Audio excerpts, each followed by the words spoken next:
Holy Gospel of our Lord Jesus Christ according to Mark. Glory to you, Lord Christ. 6 days later, Jesus took with him Peter and James and John and led them up on a high mountain, apart by themselves. And he was transfigured before them, and his clothes became dazzling white, such as no one on earth could bleach them. And there appeared to them Elijah with Moses, who were talking with Jesus. And Peter said to Jesus, "Rabbi, it is good for us to be here. Let us make 3 dwellings, one for you, one for Moses, and one for Elijah." He did not know what to say, for they were terrified. Then a cloud overshadowed them, and from the cloud there came a voice, "This is my Son, the Beloved. Listen to him." Suddenly, when they looked around, they saw no one with them anymore, but only Jesus. As they were coming down the mountain, he ordered them to tell no one about what they had seen until after the Son of Man had risen from the dead. The Gospel of the Lord. Praise to you, Lord Christ.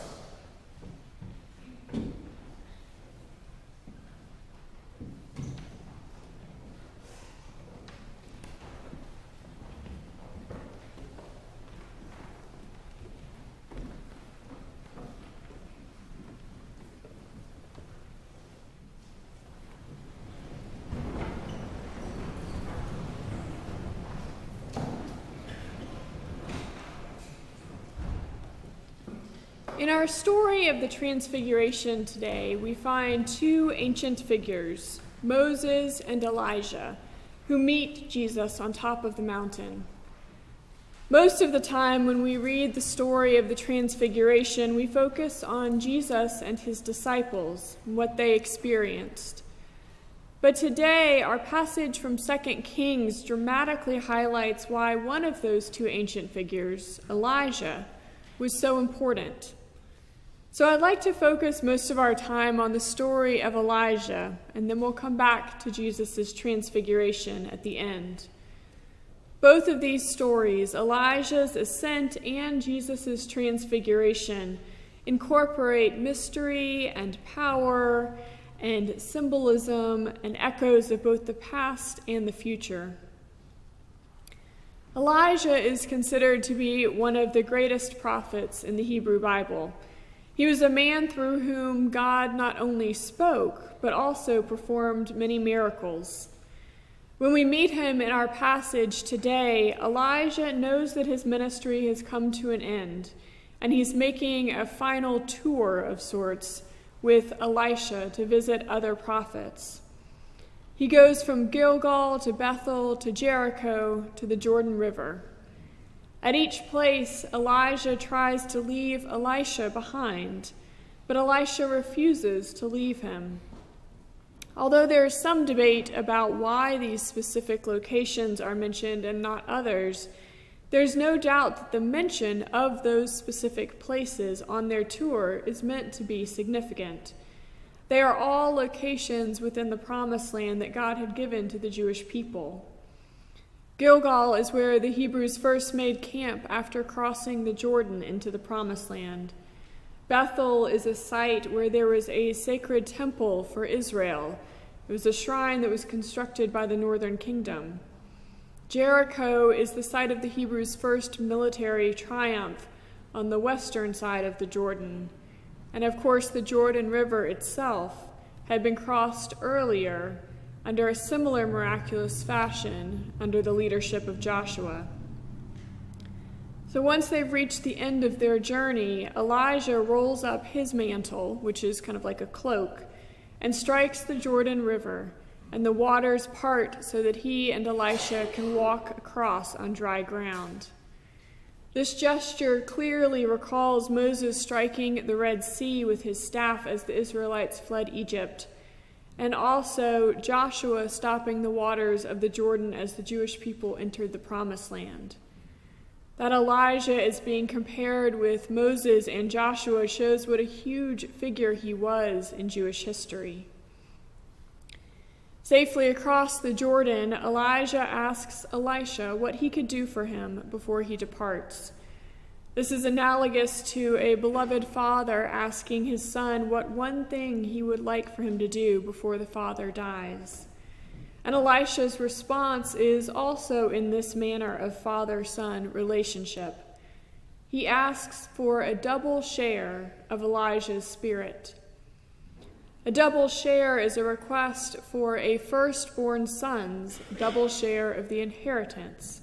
It was a common practice back then.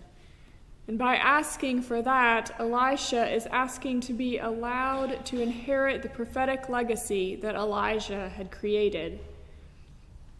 But Elijah knows that unlike with material inheritance, spiritual inheritance was not for him to give. Only God could do that. So rather than say yes, Elijah responds to Elisha. If you see me as I'm being taken from you, it will be granted to you. If not, it will not. In other words, he's taking Elisha's request out of his own hands and putting it in God's. The sign that Elijah suggests will tell Elisha whether God has granted the wish or not. And Elisha does indeed get to witness the departure of Elijah and go on to become a powerful prophet in his own right. Elijah is one of only 2 biblical characters who do not die. The other one is Enoch in Genesis. But unlike Enoch, of whom we are simply told, Enoch walked with God, and then he was no more because God took him, Elijah departs in a grand spectacle.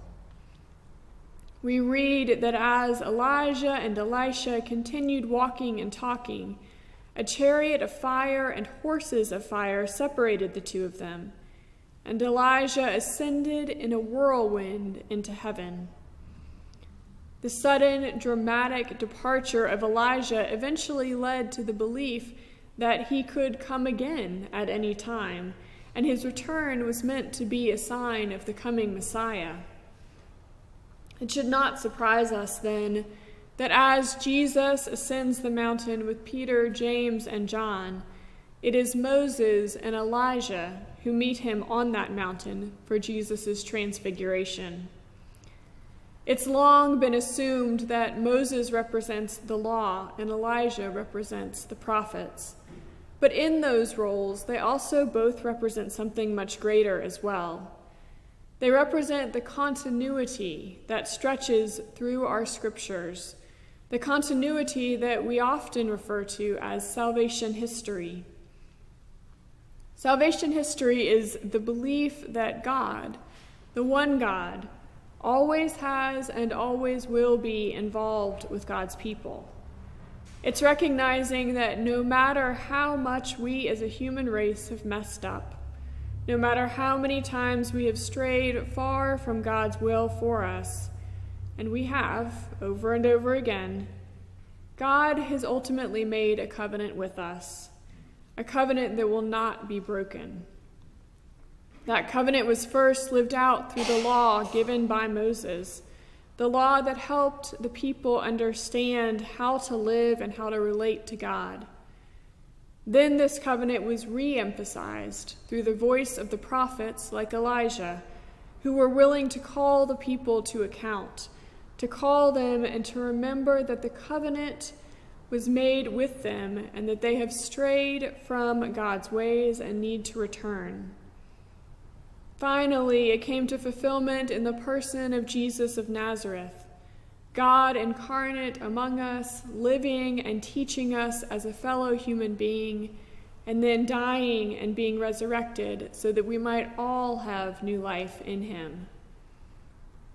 It's all part of a continuum of salvation history. People have understood God in different ways at different times, and that is reflected in our scriptures and in the ways that we interpret them. But it's all the same God who's been present all along, meeting us where we are in this moment in history. And that's what happened at this incredible point that we call the Transfiguration. On that mountain were the past, Moses representing the law, Elijah representing the prophets. On that mountain was the present, Jesus fully transfigured before them in a way that left no doubt in the disciples' minds that this man somehow embodied the Spirit of God. On that mountain was the future, Peter, James, and John, who would, with time, help start the early church. Elisha got to witness Elijah's ascent into heaven, and Peter, James, and John got to witness the transfiguration of Jesus. And I doubt any of them understood the implications of what they were seeing those days so long ago. But that was okay, because God often works in ways that we don't understand until much later. Elisha, Peter, James, and John all have one thing in common. They followed their leader wherever he went, and they kept their eyes open to witness the miraculous events unfolding before them. This morning, my question to us is, will we be willing to follow Jesus into these next 6 weeks of Lent? Will we be open to Christ's presence being revealed among us? We probably won't see anything as dramatic as chariots and horses of fire, or Jesus bright and shining among us. But if we keep our eyes open, we will encounter him in the people that we meet. We will hear him speak through the voices of others and through silence.